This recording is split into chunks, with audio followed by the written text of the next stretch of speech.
I had finally decided to leave the HOA neighborhood. Years of ridiculous rules and constant complaints had pushed me to the limit.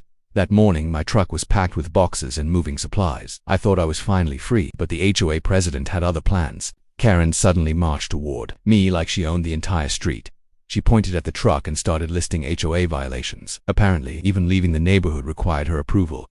I couldn't believe what I was hearing. She pulled out her phone and began recording me. Karen loudly claimed I was breaking several HOA rules. Neighbors started peeking through their windows. The entire street was suddenly watching the drama unfold. Then she said something unbelievable. "If you move that truck, I'm calling the police." I laughed at first, thinking she was joking, but Karen was dead serious. I ignored her and started the truck. That's when she dialed the police right in front of me within minutes. Sirens echoed through the neighborhood. My peaceful move had turned into a spectacle. 7 police officers stepped out of their cars. Karen rushed toward them dramatically. She claimed I was illegally dumping trash in the neighborhood. I stood there completely stunned. The officers walked over to me and asked what was happening. I calmly explained I was simply moving out. Karen kept interrupting, trying to paint me as the villain, but the officers seemed skeptical. One officer checked the paperwork for the property. Suddenly his expression changed. He looked at Karen, then back at me. And that's when the entire situation flipped. Karen had no idea what was coming because the truth was something she never expected. I hadn't just sold my house and left the HOA. I had bought every single property on the entire block. The officer slowly lowered the paperwork. He turned toward Karen with a confused look. Then he asked the question she never expected. "Ma'am, do you know who owns this entire street now?" Karen rolled her eyes and crossed her arms. She confidently told the officer she was the HOA president. She claimed she controlled everything in the neighborhood. The officer quietly shook his head. The officer turned the document so everyone could see it. Right there in bold letters was my name, not just on one property, but on every property on the block. Karen's face suddenly lost all its color.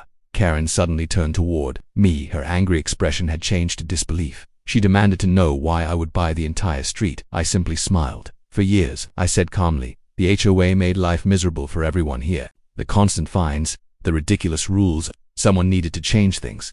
Karen's voice suddenly became louder. She yelled that the HOA still controlled the neighborhood. According to her, my property purchases meant nothing. But the officer corrected her immediately. The officer explained something Karen clearly didn't understand. HOA authority only exists over member properties. Once someone owns the entire block, the HOA has no power. Karen's mouth dropped open for the first time since I had moved there. She had nothing to say. The entire street went silent. One of the neighbors suddenly started laughing, then another joined in. Within seconds, several people were smiling. Karen looked completely humiliated. Karen tried one final desperate move. She pointed at the pile of boxes and claimed I was dumping trash. But the officer simply shook his head again.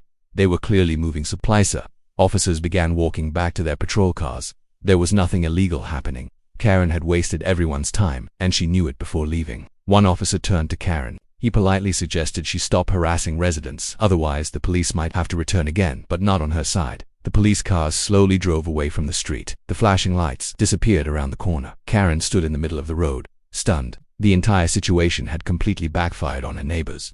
Began stepping outside their homes. Many of them had watched the entire scene unfold. Some whispered to each other while looking at Karen. Others simply stared in disbelief. She demanded to see proof again. She insisted the documents had to be fake. But several neighbors had already seen them. There was no denying the truth. Anymore, I calmly folded the documents and placed them back in my folder. There was nothing left to prove. The entire street already knew the truth. Karen had lost control. I walked back to my truck and grabbed another box. The move still needed to be finished, but now the atmosphere felt completely different. Everyone was watching. Karen instead of me. Karen tried one last time to assert authority. She yelled that HOA rules still applied, but even the neighbors started shaking their heads. Nobody believed her anymore. One neighbor finally spoke up. He reminded Karen how many fines she had given people. Another neighbor mentioned the ridiculous lawn rules. Suddenly Karen was surrounded by complaints. Karen looked completely overwhelmed. For years, nobody had challenged her authority. Now everyone felt brave enough to speak, and she had no power to stop them. I finished loading the last of my boxes. The truck bed was finally full. This entire drama had delayed my move, but in the end, it was worth it. Before getting into the truck, I turned back toward Karen. She was still arguing with the neighbors. I simply smiled and shook my head. Some lessons I learned the hard way. Karen noticed me watching. She pointed at me again angrily, but this time nobody took her seriously. Even the neighbors ignored her. I thanked the neighbors who had supported me quietly. Many of them nodded and smiled. They knew the HOA problems had gone too far. This moment felt like a victory for everyone. Karen suddenly realized something terrifying. If I owned the entire block, the HOA had no real authority left. Her position meant nothing anymore. I opened the truck door and climbed inside. The engine started with a loud rumble. Neighbors began waving goodbye. Karen simply stared in silence. As the truck began to roll forward, I saw Karen still standing in the middle of the road. Her reign over the neighborhood had ended, and everyone knew it. Some neighbors even started clapping quietly. Years of strict HOA control were finally over. The mood on the street felt lighter, like a huge weight had disappeared. Karen tried to shout something after me, but the sound of the truck engine drowned her out. For once, she had no authority left, and no one was listening. I looked in the rearview mirror. Karen was still standing there, the same woman who once controlled everything, now completely powerless. The neighborhood slowly disappeared behind me for the first time in years. I felt peaceful. No HOA notices, no ridiculous fines. Just freedom. Karen had tried to stop my move. She thought she could control the situation. Instead, she exposed her own powerlessness, and the entire neighborhood saw it. Sometimes the biggest bullies rely on control, but when that control disappears, everything changes instantly. And that's exactly what happened here. Karen would probably never forget that day. The day the HOA lost its grip on the neighborhood, and the day her authority completely collapsed, all because she pushed too far. Some people think power comes from rules, but real power comes from ownership and respect. Karen learned that lesson the hard way, and the entire neighborhood watched it happen.